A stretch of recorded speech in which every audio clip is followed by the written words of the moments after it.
Okay, so awesome. So I'm gonna go live on Facebook as well. Welcome everybody to Healing Conversations. Today we have Vers, who I met in Miami. I don't know, what would you say, a few months ago? Okay, we're going live on Facebook here. Yeah, I met her in Miami a few months ago. I was so impressed.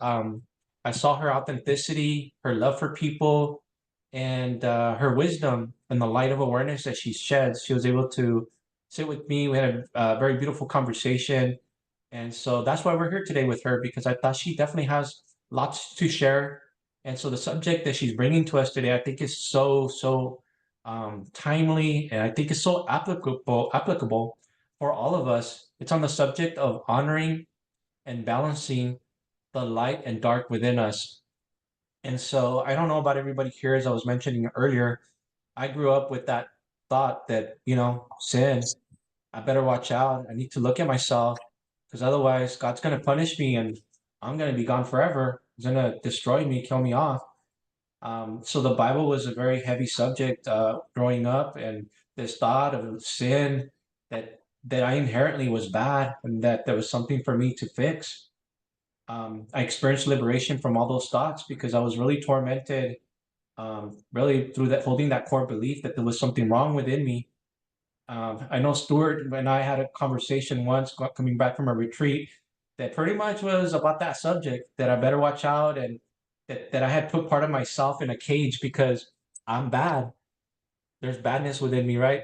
And so Stuart helped me see, like, wait a second. And this was just a few months ago. And it was a thought that I had had even before then, but the clarity happened because I was in his presence and he had a different perspective. And so I experienced relief from that mental prison I had put myself in. And then I experienced some pretty rapid changes. And so, really, that's what's happening here. We're here to give each other some awareness, to have some lightness, get back to those childlike eyes, to be able to see ourselves from a different perspective. That we're beautiful just as we are. And so, definitely looking forward to having Vers help us with that again. Met Vers a few months ago in Miami. She's an awesome lady, and she's going to help us with the subject of honoring and balancing the dark and light within us, to honor the polarities, to see our divine and beautiful expressions.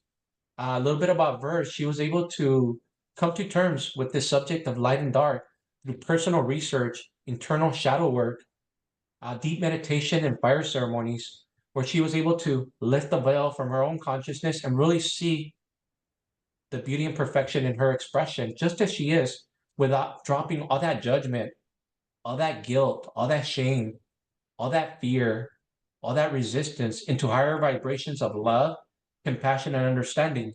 She was able to honor both polarities and come to a balance. So looking forward to having her discuss that. She a little bit more about her. She's a certified Reiki master. She's a breath coach. She also teaches on every full moon. She has the community meet with her, and she helps them look at their shadows. She plants seeds of growth, rebirth, and transformation. She concludes these circles with transformational breath activations and a meditative sound bath. So she goes full circle, guiding people to really see themselves and appreciate both polarities of good and bad, light and dark, and integrating their shadows, which frees us into a vibration of love, or really love is what frees us, love and acceptance from the torment that we experience when we don't accept ourselves. So looking forward to having her get us into the topic. But before we do, we asked Flo to lead us in a short guided meditation and breath work, just to kind of get us grounded. I know, like, it's like 6 o'clock. I don't know about everybody, but life happens, right? And so sometimes we get a little flustered and a little bit out there just from like all the interactions we're having throughout the day, right? And some stresses. I'm sure stresses happen, especially if we're going to work. So we'll have Glow lead us on a short meditation and a little breath work, just to get us settled in and get us to, like, really do a little. This is our yummy us time, right? Where we get to drop into our bodies and forget everything else. So Thank you, Glow. Thanks, Noe. I'm super excited to be here. And I just feel like Healing Conversations is such an open platform and open space for healing, for people to come and express themselves. And I really want us to tune in with that within our own hearts in this little meditation that we're going to be doing. And just tune into like see where you're feeling today and like what can you get out of this session and like what blocks maybe you want to uncover and tune in with your heart and tune in with shifting that vibration and that frequency to really to look at where your heart wants to be healed and where your body wants to be healed. And so we can just take a moment to close our eyes, just coming into the present moment and just letting go of the past and the future, letting go of your day, allowing all these experiences to integrate to this now present moment.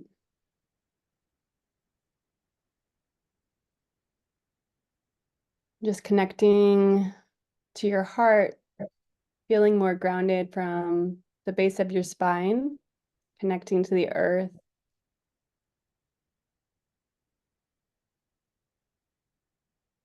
And just take a big deep breath in and then exhale. Just inhale this new prana, new chi, new life force energy. And then exhale. Inhaling this light and then exhaling it out.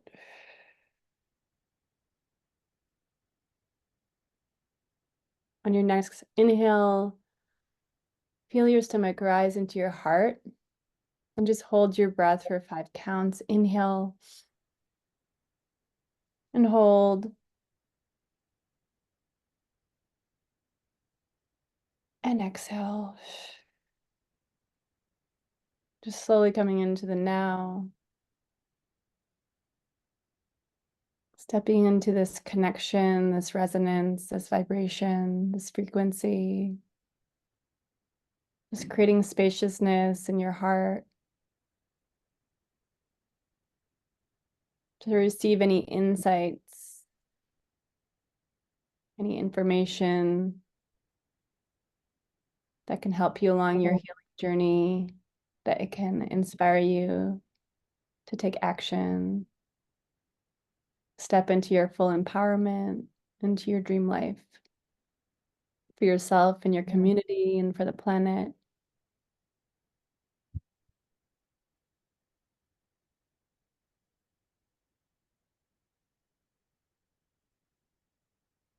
And just tuning into your soul's purpose, into this alignment.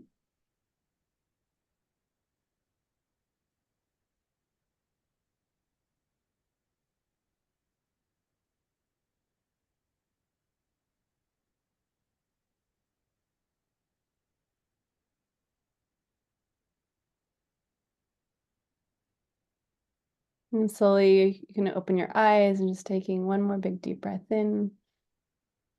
And then exhale and return to the present moment.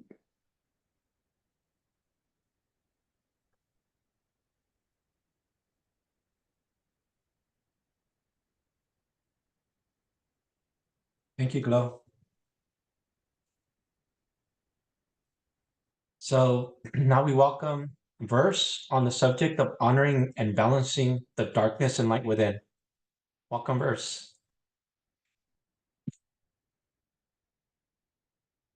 You're still muted. There you Okay. go. Hello, everyone. Thank you for joining. Thank you for your trust in joining this conversation. It's a blessing to participate and be a part of this with all of you. I have I have a few sisters that I'm seeing that's also joined in, that I'm grateful that they've joined as well. Some friends of mine. So speaking on the subject of the dark and the light, going back to what you said earlier about like the good and the bad within us and stuff like that, for me in my practice, I don't necessarily believe in good and bad. I believe more in the experience of allowing yourself to feel through the human experience without any judgment of it being good or bad. Because when we just step into the experience of a day-to-day, every day, there's new moments, there's new experiences, there's new breath of life that you're receiving, you're releasing, and sort of just flowing into that place, allowing yourself to surrender into that flow. You'll start to feel, for me, in my experience and what I've been able to teach, you'll start to feel less judgment of anything. When we put titles on things like, oh, this is going to be a good experience, or this was the bad experience, or you know, anything like this, then we put a title on it, and then I feel like it comes more into the form of still remaining in a program dominated reality. The way that I've gotten into this experience of honoring the dark and light within is I did a lot of soul searching. I would say my journey began in 2014. My older brother he was more into the hip hop community, and he did a lot of that growing up. He was 4 years older than me. And he always saw me like this weirdo nature girl that likes to play in puddles and dance in the rain and play with lizards.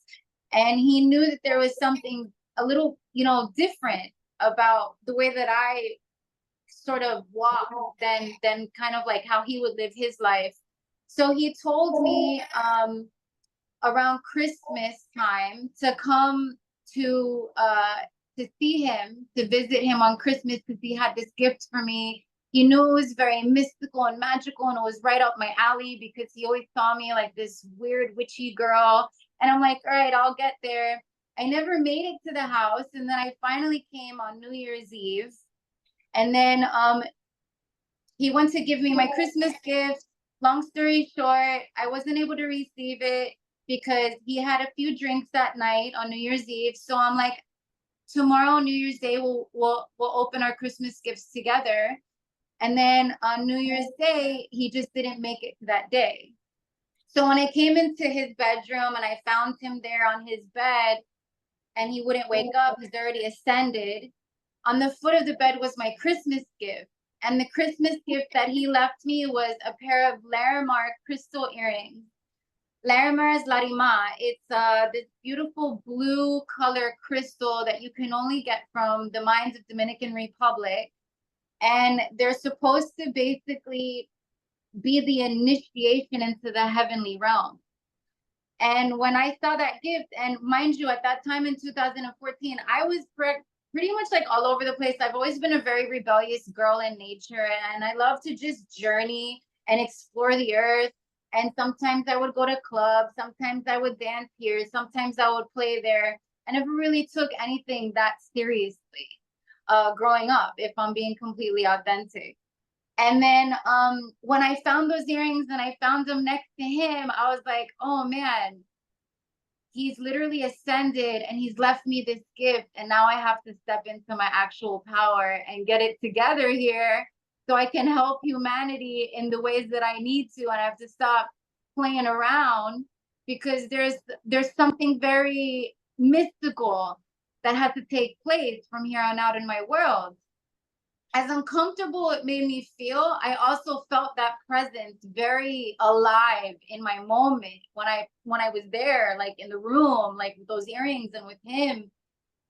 So yeah, that's just when my journey started. So I started sitting at many fires. I would sit overnight at fires and kind of just connect. I would cry a lot. Crying, I feel, is really healthy. It's a form of purification where you cleanse your internal body. And then I started connecting to the tears in the rain from the sky. Then I started connecting more deeper with the ocean. And then I started connecting deeper with the underworld. And then the second ocean, beyond the ocean that we see. So I started just going really deep into this practice of like allowing myself to feel that it's important to see ourselves as the darkness too, without judging it, as the darkness is the soil that we live in to plant seeds.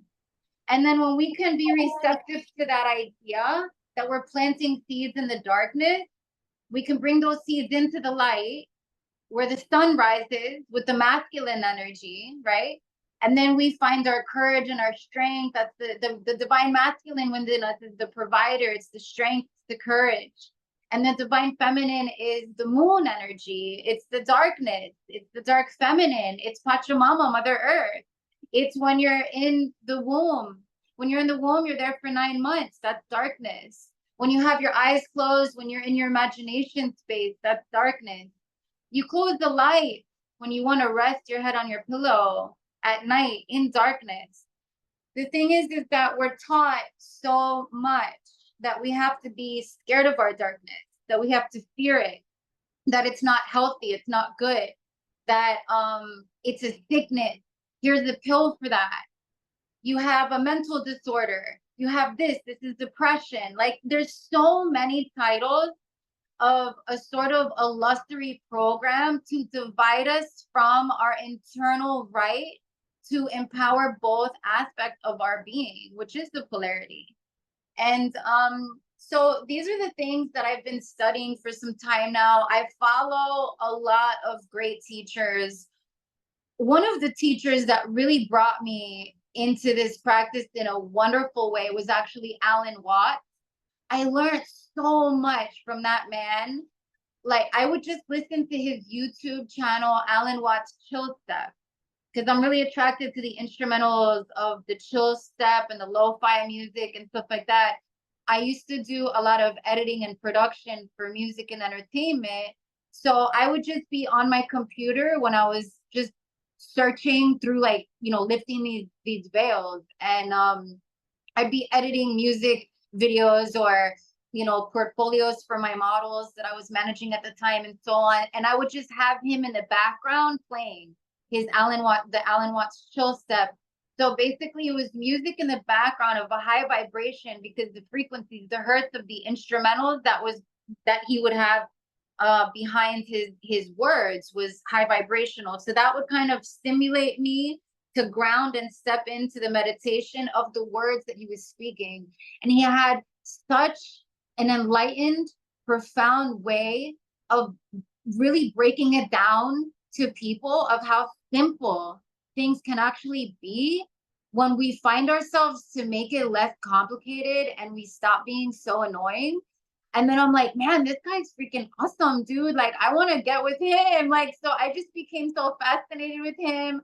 I started, like, I would take a shower, I'm listening to Alan Watts. I'd be cleaning out my house, I'd be listening to Alan Watts, doing laundry, listening to Alan Watts in multiple series of what he would talk about. I even have a song that I just recorded in the studio, and Alan Watts is on the outro of my song that I just created. Like, I'm just I just really want to say his name because he's really the one of the many teachers for my awakening that really helped advance me in the way of taking out the complicated versions of what shouldn't really serve us, and then just realizing that we can just step into the flow of being playful, allowing ourselves to see this as a chess game, allowing ourselves to see this as fun and it's entertainment, and not taking it so seriously.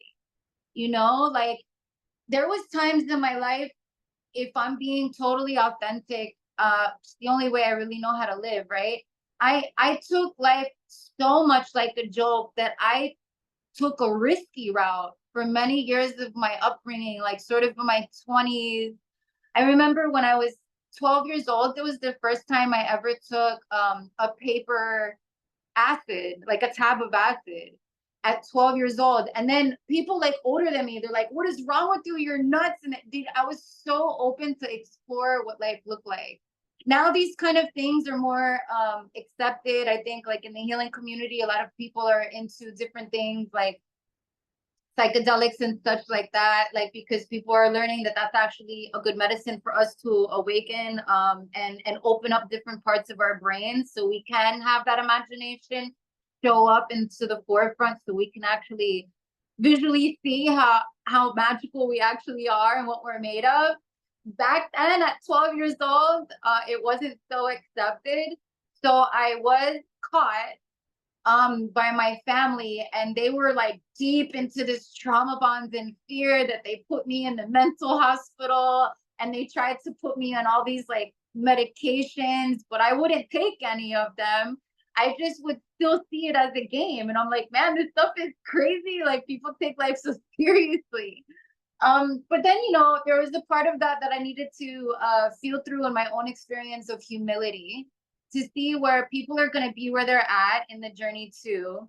And then also that helped me be in a non-judgmental place myself, like for family, for example, because if I was already like in that place where I wanted to explore the freedom and how we're able to like live free and fly and connect to the animals and these creatures, and then my family still had these sort of trauma bonds that they were connected to, it was a good door for me to open to maybe step in and say, look, I want to break these generational how can I say it, this sort of generational stigma, this generational programming of fear and domination and sickness, So this is kind of like how my journey began. I know that from a little girl, I was very intrigued by nature.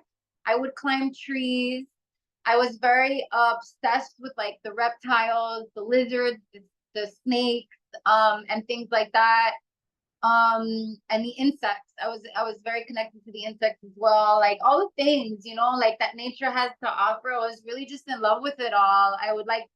I'd love to play in the puddles, like I said. I remember when I was a little girl too. I don't see it as much now, but I remember when I was a little girl, I could literally see the rain coming down the street, and I would run forward and then like have it be where the rain is chasing after me, and I would make these sort of scenarios in my head just to be playful.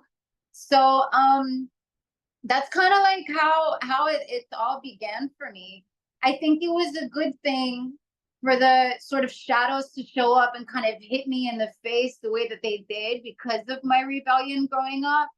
I think that I did play a little bit of a role in disrespect for some time, because I just didn't want to be tied down to a stigma. I didn't want to have people tell me that I'm crazy or that I should be in solitary confinement somewhere. So I developed a lot of rage, an incredible amount of anger. And then so with that anger at the time, it began to sort of face me as, all right, now instead of having the ego volunteer as a certain energy you can call in, you're actually becoming the ego. So now the ego, because you've become it, see, this is the thing about the ego. This is about the shadows and the dark and light. The ego is there to assist you. The ego doesn't want to have you, from my belief system, doesn't want to have you believe that you are the ego, because we are heart. We're heart-based. We are supposed to be of love. With this human experience, we're supposed to fully embody that place of love, right? When the ego sort of, from my experience, when the ego sees you kind of taking the reins to say, I am the ego gets defensive. And it's like, wait, hold on. You think you're the ego here? Wait a minute. So then the ego takes over for real, and then you fall flat on your face. When you become the ego, like the ego does not play games with that. Like for me, in my experience with this whole like shadow work, veils lifted, ego experience, dark and light, I have an incredible amount of respect for the ego, but I don't ever want to become the ego. If I have to call in the ego for a certain area of my life, say I'm walking into a job that owes me $5,000 and I still haven't gotten paid that money, I'm going to call the ego in. Like I'm about to walk into these doors, I call the ego in so it can help me in this experience. Because if also, if we just walk around all love and light, that's not going to be beneficial either, because you're going to just wind up getting, you know, walked all over. So there's just different aspects of how we swim in these ethers, how we swim in this, like the way that I see this life, how we find it to be air. We're breathing, we're living in air. It's also water. It's kind of like the above ground ocean that we're in. We just don't see it, you know, really through these eyes. Some people are able to tap into it with their third eyes. I don't know. I don't know everybody else's experience. I do know that this is kind of like the vaporized aspect of what water is, and we are water. So when we learn how to dance and we learn how to flow with all the experiences, and then know that everything is our teacher, and know that the dark and light is to balance, and it's not to become too much of one or the other, to allow them to come into a sort of a relationship where they're honoring one another in full balance, then we find ourselves to be free.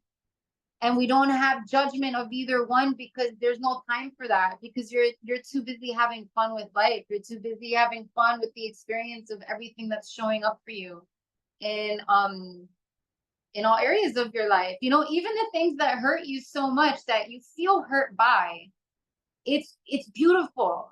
You know, when we feel like, when I like if I say for myself, for example, if I see somebody that comes towards me and they say something really hurtful, and I take it in and I'm hurt by it, it's not that person's fault. For one, it's my fault, because I'm allowing somebody else to step into my field and take over and take my power, because I'm asking you to take my power, because I'm allowing it.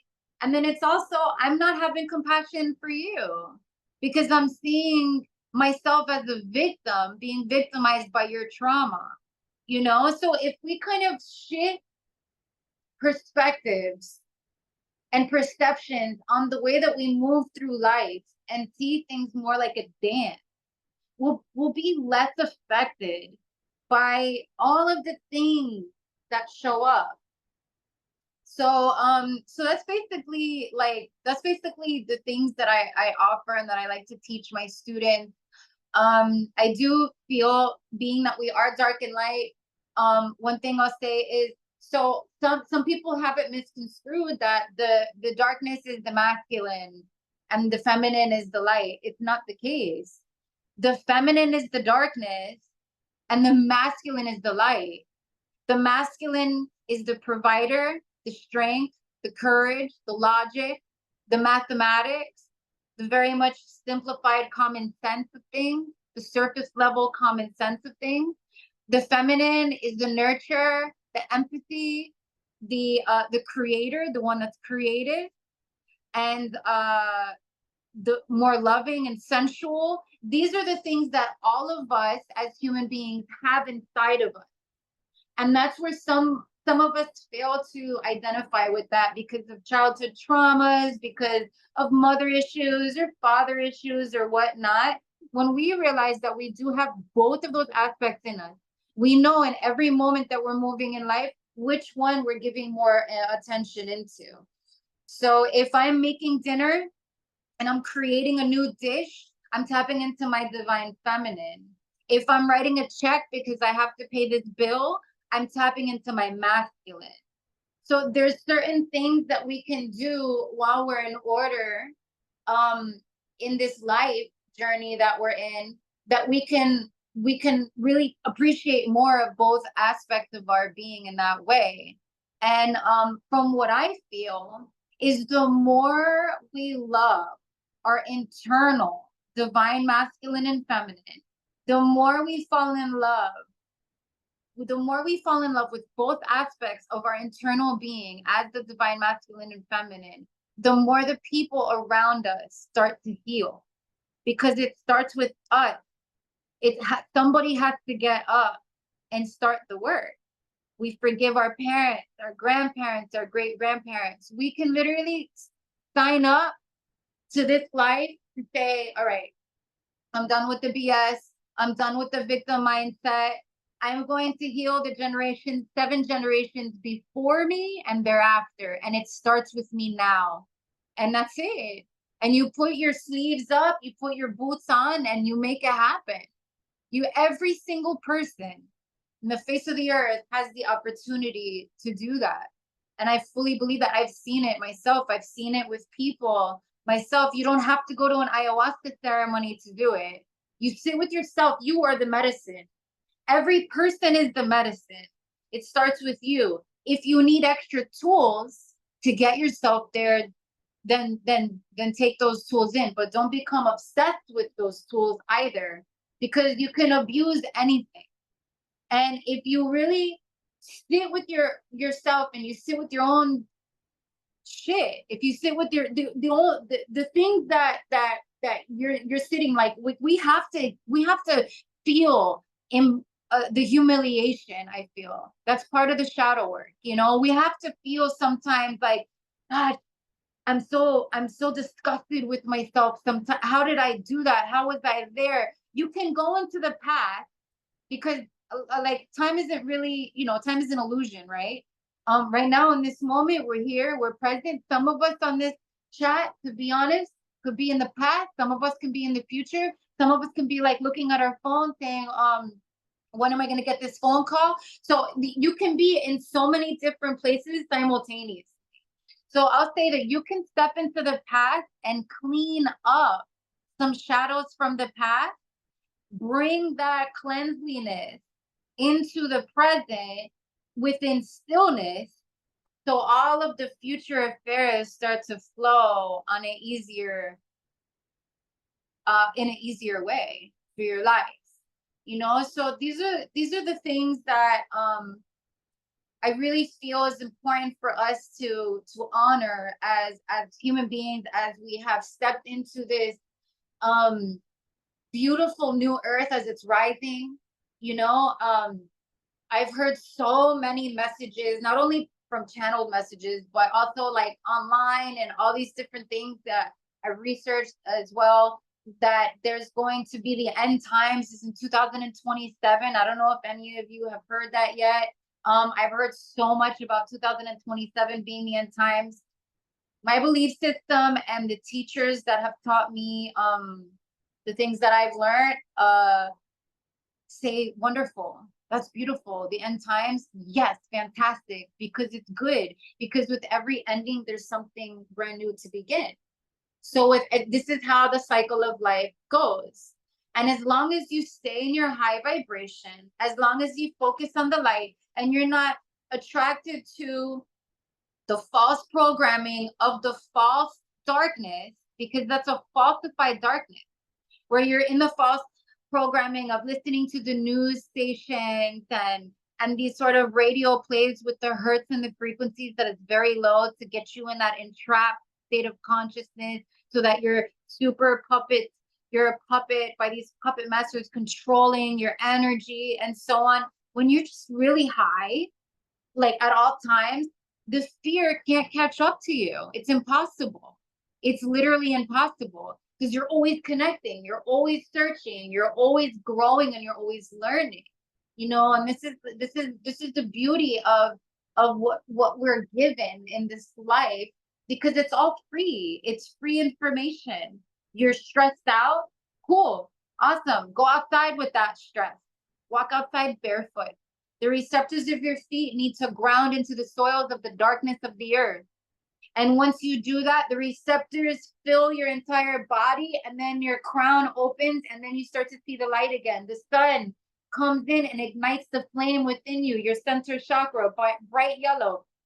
And then it starts to flame your entire chakra system. These are teachings. These are teachings. These are ancient teachings from the Native Americans, from tribes, from the Amazon jungle, the Andean mountains, from the Buddhist monks. These people have a gift. There's something they know that we are now thankfully learning. There's a lot of misconstrued sort of opinions in my opinion about, oh, AI is taking over the world and we're all gonna die. Actually, the way that I move, in my perspective, thank you for technology, because if technology didn't exist, this conversation wouldn't be happening, and I wouldn't be able to receive knowledge from a shaman that's across the globe in South America from a FaceTime conversation. So thank you, technology.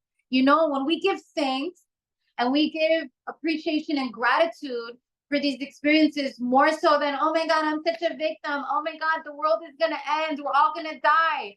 I hope you do freaking die as many times as you need to on Earth, so you can rebirth, rebirth, and rebirth, and rebirth, and rebirth as many times as you need to, and get rid of that victim mindset thing, you know?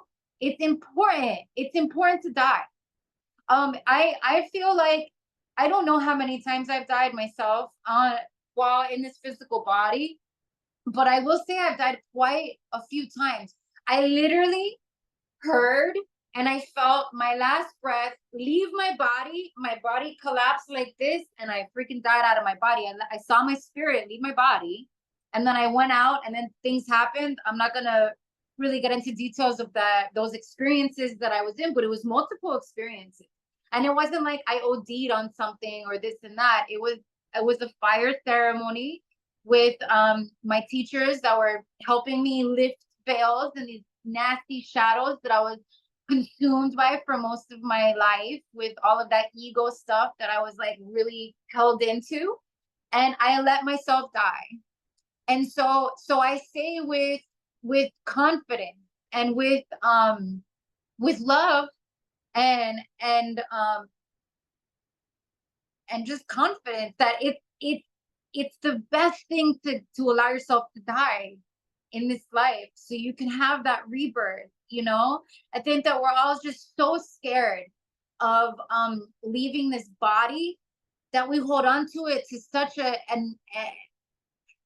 a level that we don't even get to live a lot of the times. I see for a lot of us, you know. And then so that's just kind of like that I'll just leave it there for that topic, you know, because that can go kind of deep.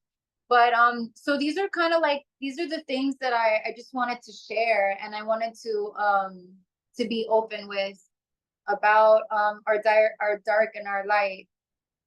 So yeah, that's pretty much what I got so far. I appreciate you, Vers, for sharing so much knowledge and wisdom with us, and really creating some awareness. As you were saying, you died many times. One of my mentors, she kind of scared me a few years ago. She said, "I hope you die soon." And then she said, and then she told me to get a book. And I'm like, "Do you know something I don't? Do you see something?" And so she kind of like, scared the pants out of me a little bit. And then I realized we have many iterations, many chapters within this lifetime, right? We die and are reborn as to who we are.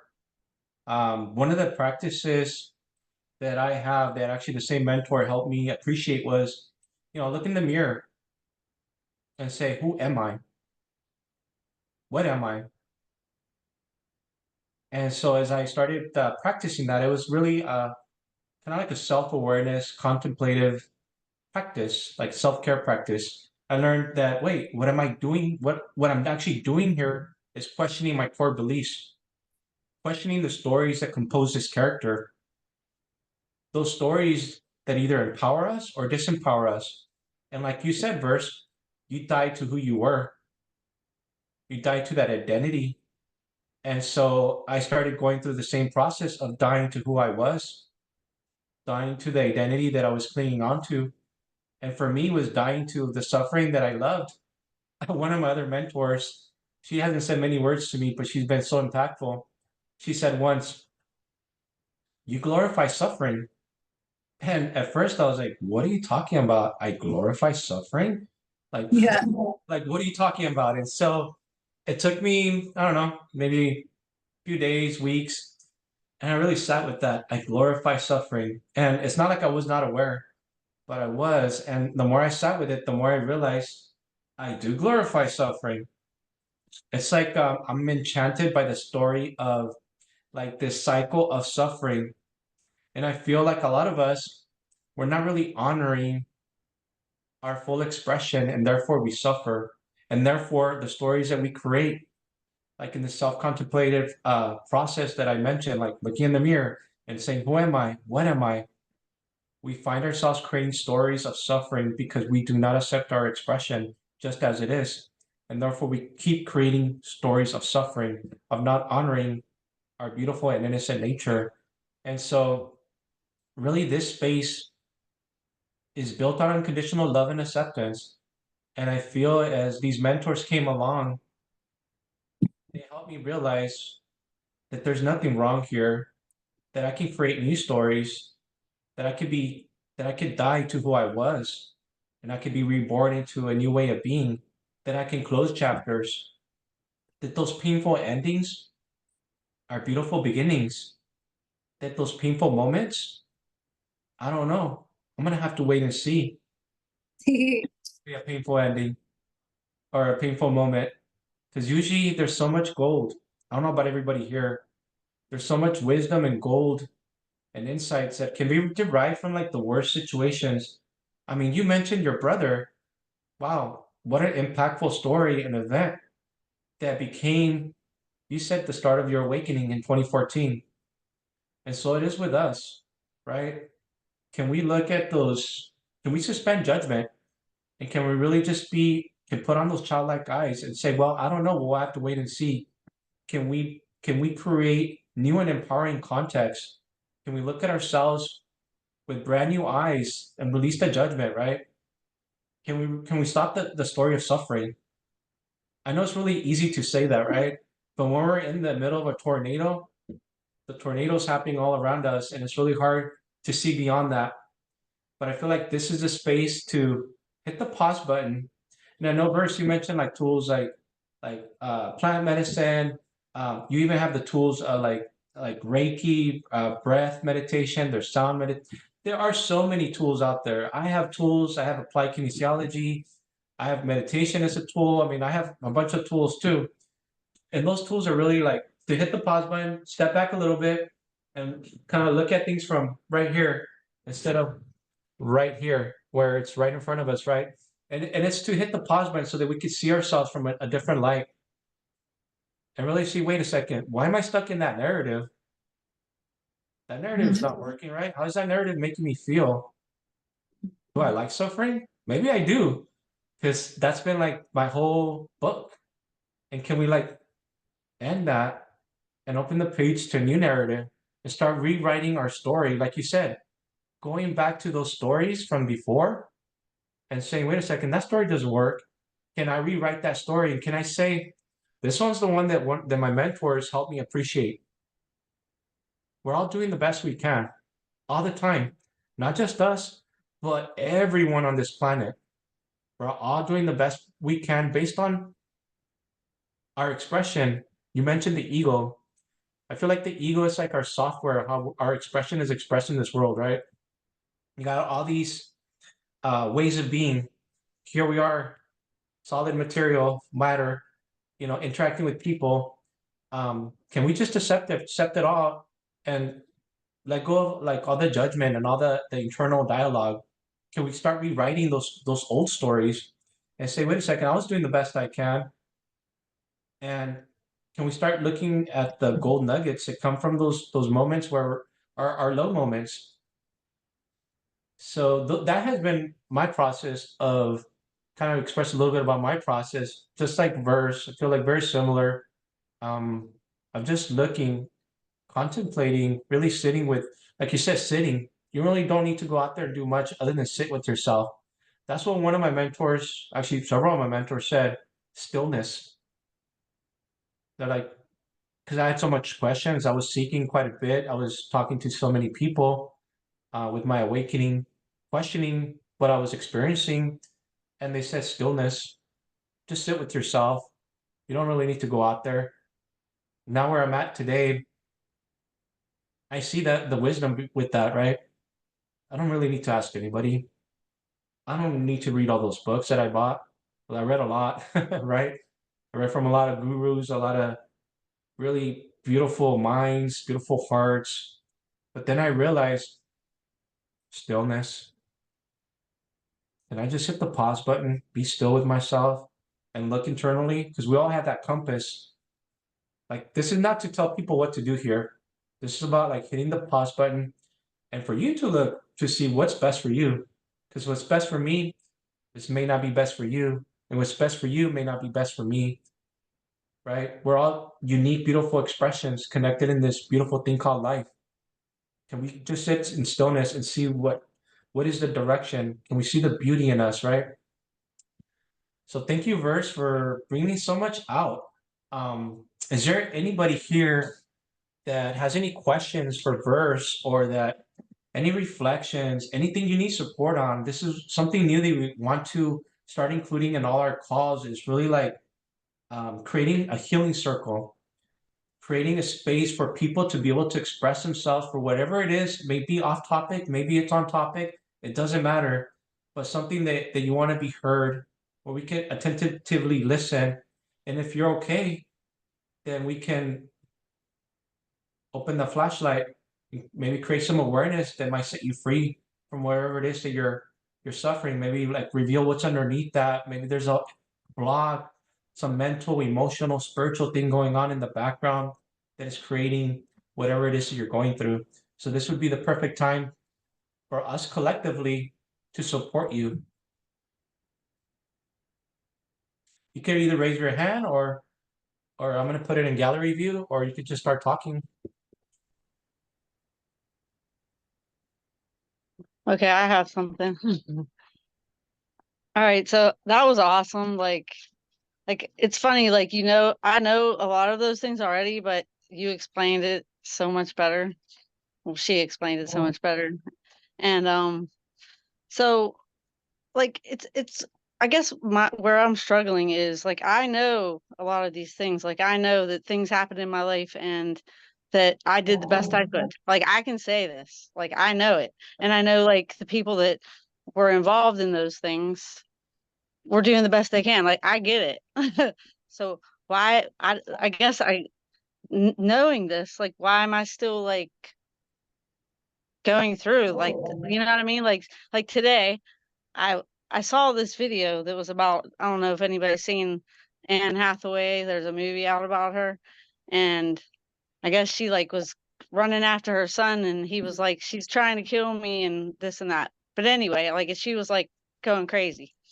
And it just brought up this thing that happened to me when I was a teenager. And I was just like it, I like got very emotional. So that's a trigger, right? But I already like, I feel like I already dealt with that. Like I get it. So why is it still triggering me? I guess that's what I don't understand. Verse, I could, yeah, go ahead. Well, something that I can offer as a suggestion, I do firmly believe in free will. So I could never tell you something that you should or have to do, right? I do offer recommendations.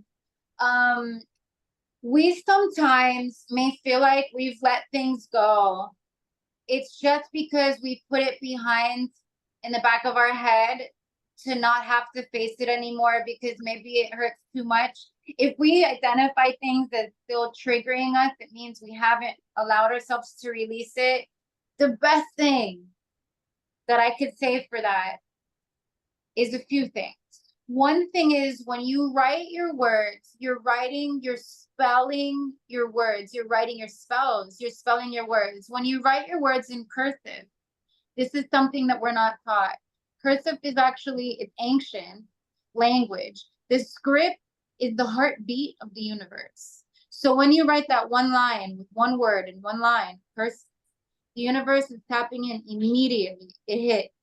When you write, I release attachment, I surrender to flow. You can write that as many times as you feel you should write it. And it comes from your subconscious mind up to the front. The universal code of light and law identifies that with you to surrender to that and to release attachment. And then the universe does away with it. The more you write that, I would give myself 21 days to write that. 3 times when you rise to the sun, 6 times midday, and 9 times before you go to bed at night. 21 days straight. I release attachment I surrender to flow. And when you're gonna see, I promise you from my heart, you're gonna see there's gonna be a shift in your reality. The thing is that when we stay attached to trauma, we're bonded into that place, in that cage. So we take it with us as baggage that we're claiming every day that we walk our steps. And we don't even know why we're pissed off. We don't know why we're getting frustrated. We don't know why that person just ticked us off. Why am I so annoyed right now? Why this? Why that? And then we start to turn into this hamster wheel of this psychosis that we put ourselves into. And then guess what? We become our worst enemy and we become a victim. And then we become that person that's in those shackles. And it's not because you're a terrible person. And it's not because you want to cry wolf, because you may have been very much victimized in your life. You may have very much been attacked in any type of way, men and women alike, sexually, mentally, physically, emotionally, all the things. Things happen to all of us.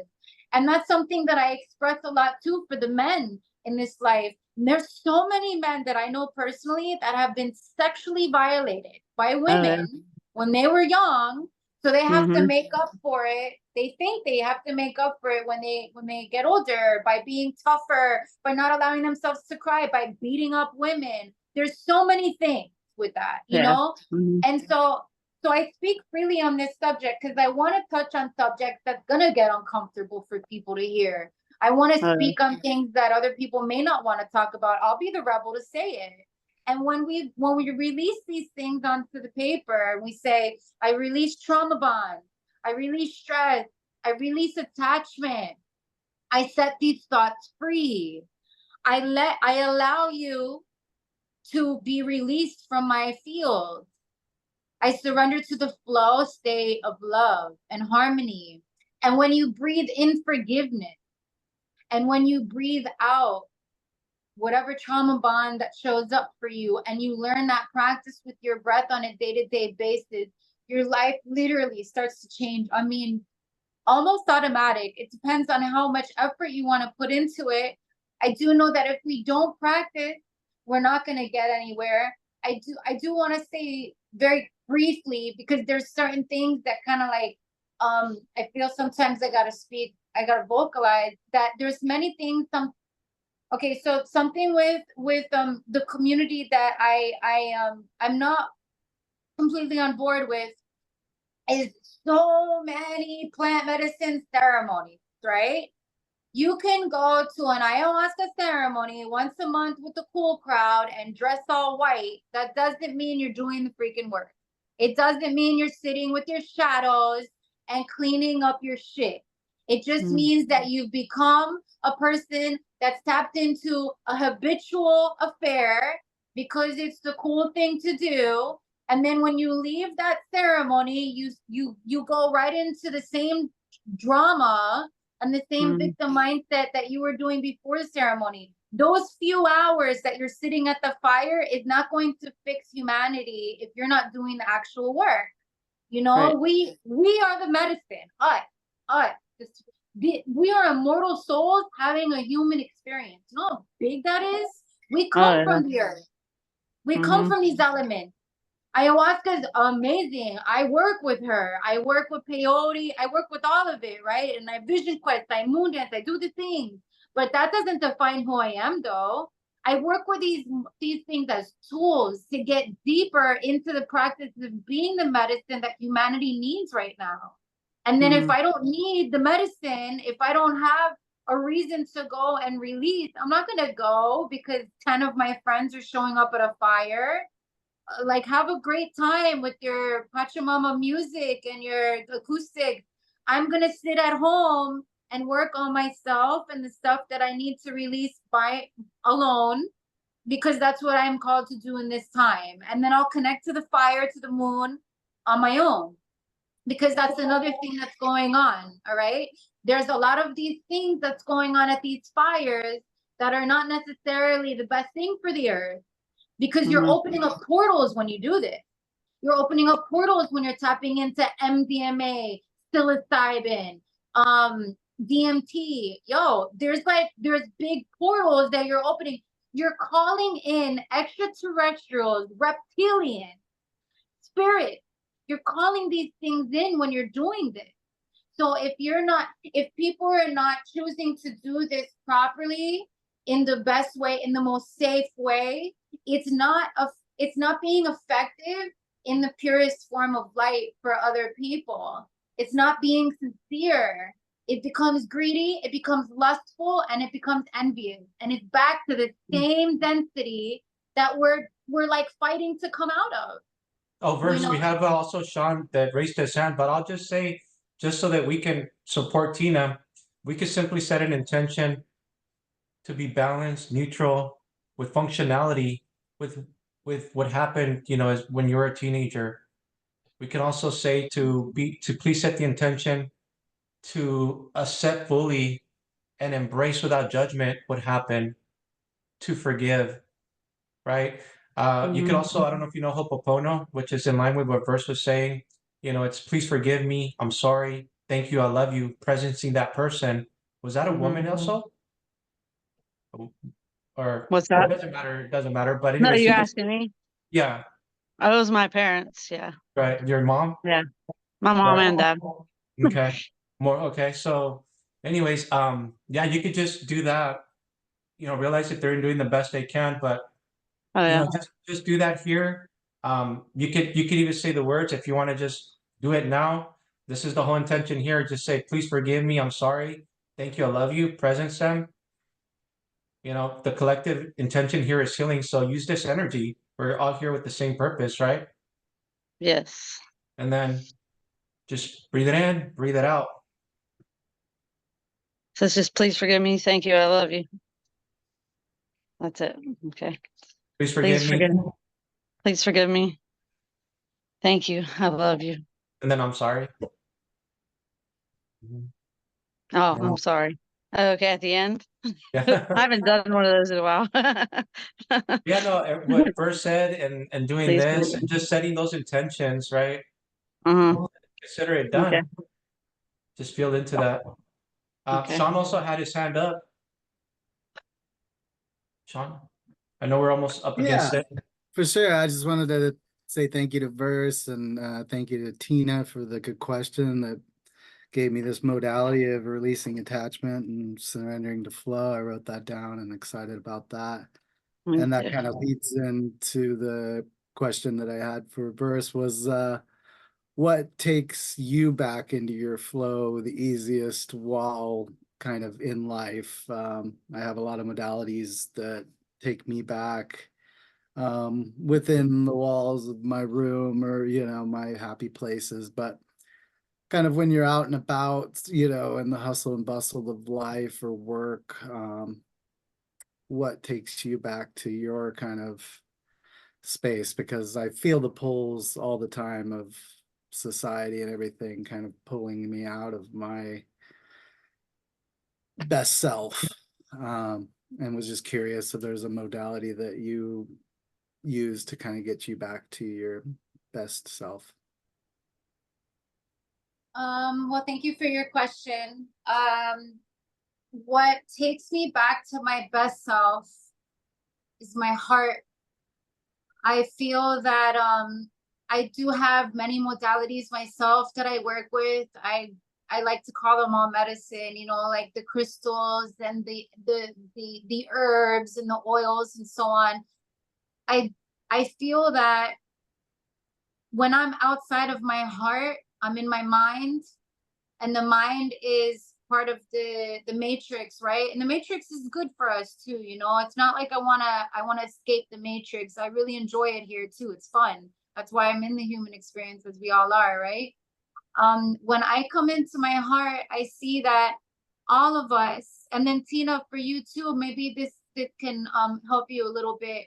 When we see all of us as adults coming from a child, sort of like there's many adults that have inner child wounds, that they haven't repaired yet. So then they could be walking around, sort of taking over space in their own way or in their frustrations and whatnot, just because of not really having enough attention from when they were a little kid or something like that. When I see adults in the form of actual children, not because I'm better than anybody, I'm also very much a child. When I see all of us as these grown-ups that are kind of still in our child energy, but just as an adult, which can be a little more damaging than a child that you can kind of like hold a space for in more of a controlled way, then I'm like, you know, this person may be going through this challenge within themselves, so I'm gonna have compassion for them right now instead of judging them right now. This person, for me, it feels like a little bit of an attitude, but it's okay because maybe they're having a bad day because maybe they weren't validated when they were little and things like that. And the more that I do things like that, it helps me come back to my heart, you know. And the other thing that I will say is my breath when we breathe, because when we walk around, when we're in this sort of fight or flight experience of life, which is what we've all really been programmed into, is a fight or flight reality, we spend so much time in our mind because we're in fight or flight. We have to get up to the alarm clock. We have to rush our kids to school. We have to make breakfast. We have to do this. We have to do that. We have to go to our 9-to-5 job, this, that. We've got bills to pay. We have these travels that are coming up, these events we're producing, whatever it is. That's a lot of the mind work. So when we're in our mind, we're not in our heart because we're spending the time in our mind. So sometimes we can get lost there. And then we turn into that sort of, like, I like to call it the hamster wheel. And it just feels like we're spinning out of control. So when we take our experience, we sit in our stillness for a moment and say, wait, I'm not breathing right now. I have to breathe. I'm going to breathe. You breathe. And the great thing about our breath is two things. When you breathe through your nose, you do the inhalations and exhalations from your nose. You're heating up the waters within you. So if you feel like you have an internal tidal wave that's going on and you don't know how to grab that surfboard and ride the wave, you enforce the law of breath to breathe in for 4 seconds, hold your breath for 4 seconds, release for 4 seconds, hold it out for 4 seconds. You do that, I would say, from 5 to 10 rounds, wherever you are. And all the waters within your body starts to just find its stillness. And then you find more of your heart. And it's like, okay, I can make it today. I'm going to do this. This is awesome. I found my way of peace again. If you breathe out of your mouth, that's a whole different experience. And that's something for more like, that's more of a dramatic way. You can also kind of like hyperventilate if you're not doing it the right way and so on. I would say starting, because we also just are not taught to breathe, you know. We are like, we're these large children, all of us, you know, we're learning. And then when we say too, you know what, say like you, my brother, like you have this inner child, as we all do. And then like you, my sister, all of us, myself included, we say, I am the higher self looking within to my inner child saying, those times that you felt alone and scared when you were little, I'm here to protect you. You hold my hands and I'll guide you. So when you do that, as often as every moment you can remember to do it on a day-to-day basis, and you hold that child's hand as the higher self, you know what happens? That bond becomes so thick with the inner child and the higher self, it becomes one. So then there's no separation. The inner child and the higher self becomes one. And then guess what? It's all playful.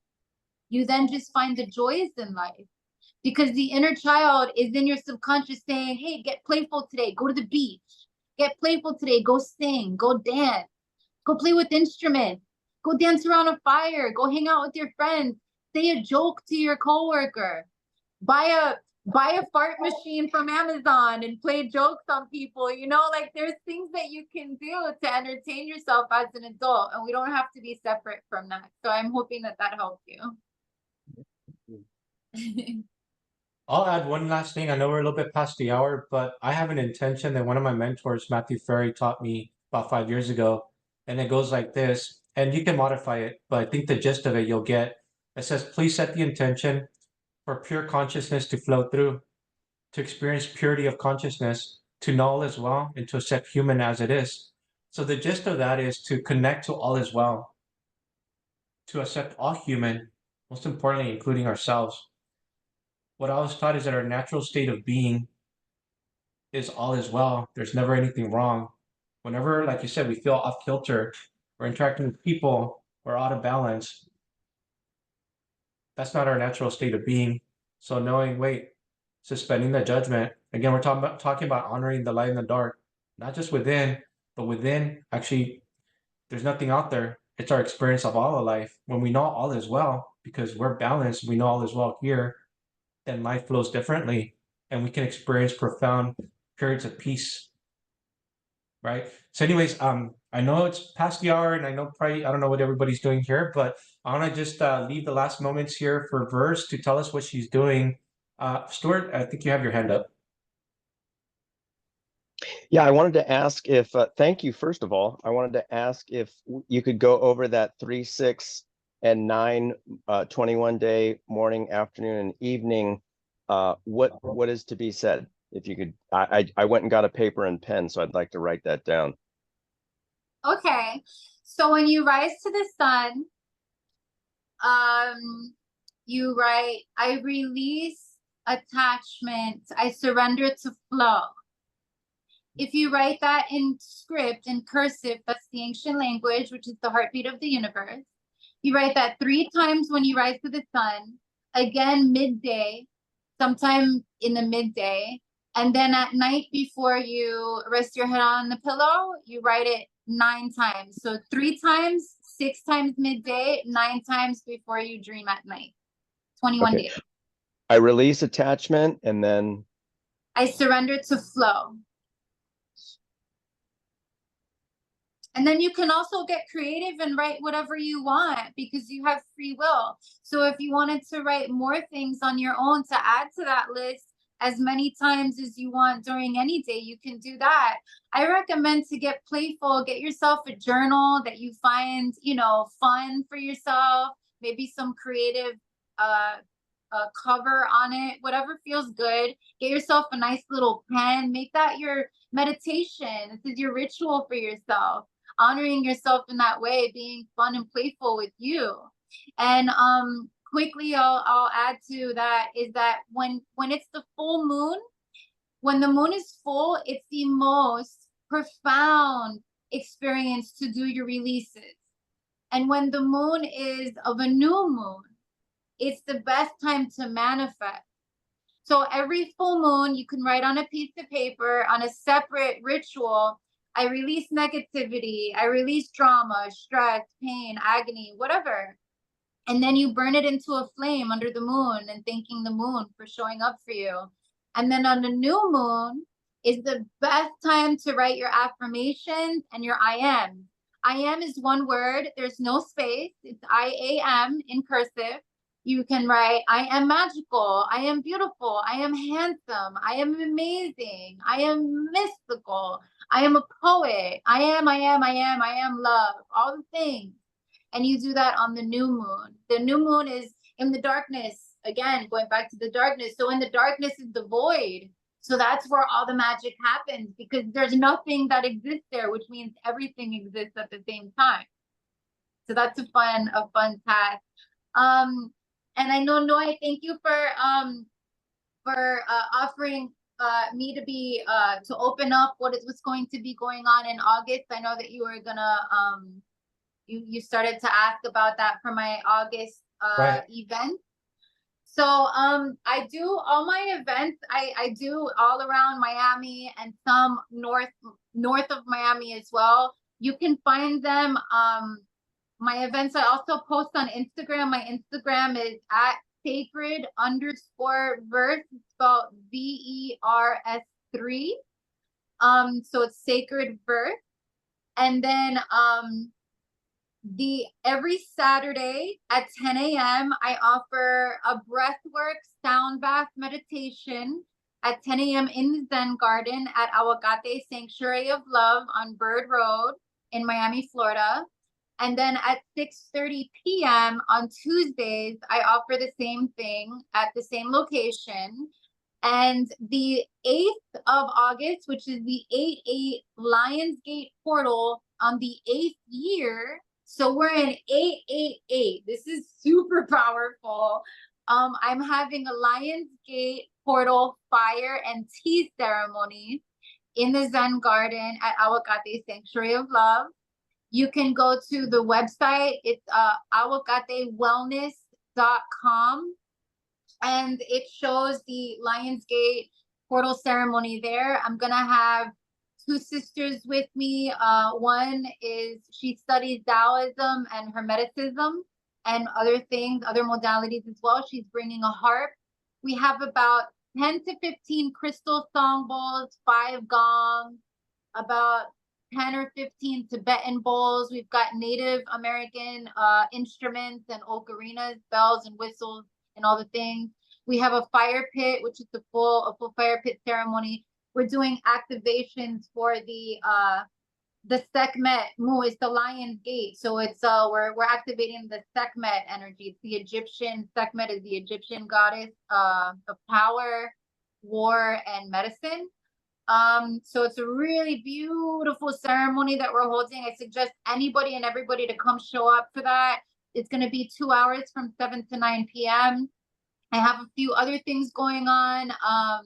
I'm certifying people in tarot and oracle this month too. I have to get back to you on the dates of that. It's the end of this month.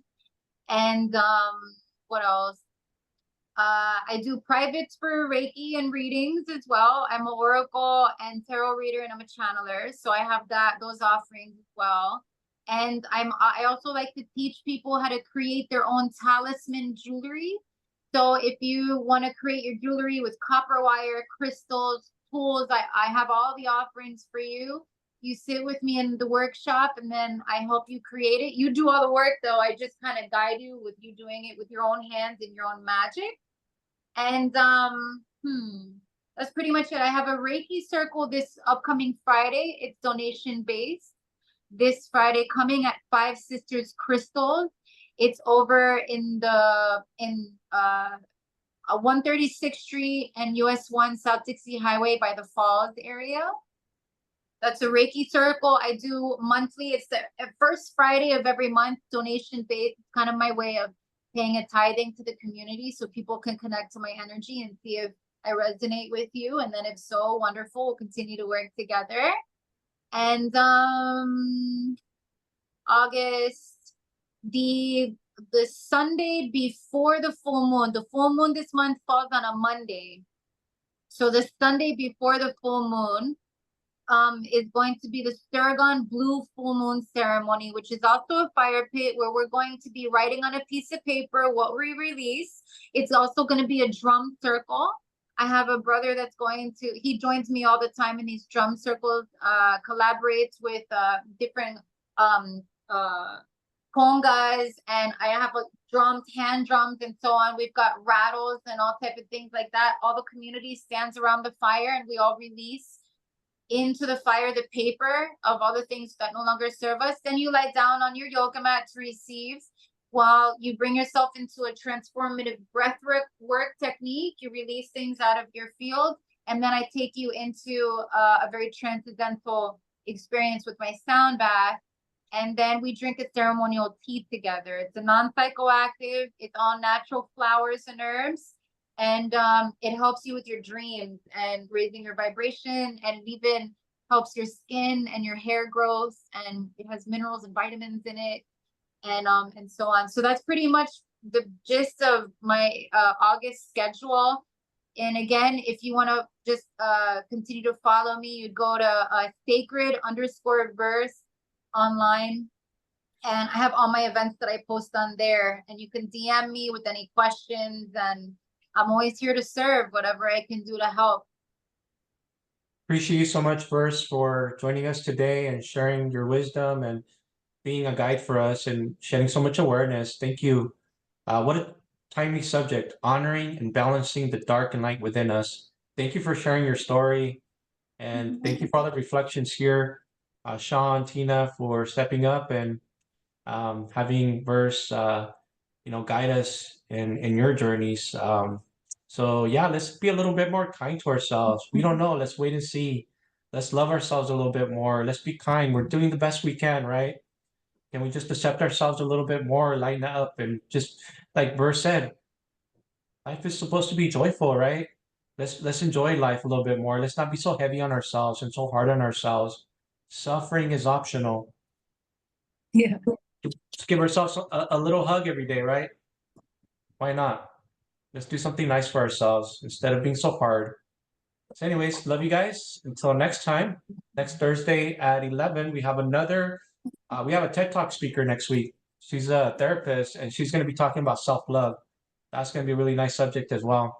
So hope to see you guys then. Thank you for all of you that showed up and you guys have a beautiful and blessed evening. Thank you, everybody. Thank you. Thank you. Thank Thank you you. so much. Thank you. Thank you, thank you, thank you. Bye. Bye. Thank Thank you. you. Thank you.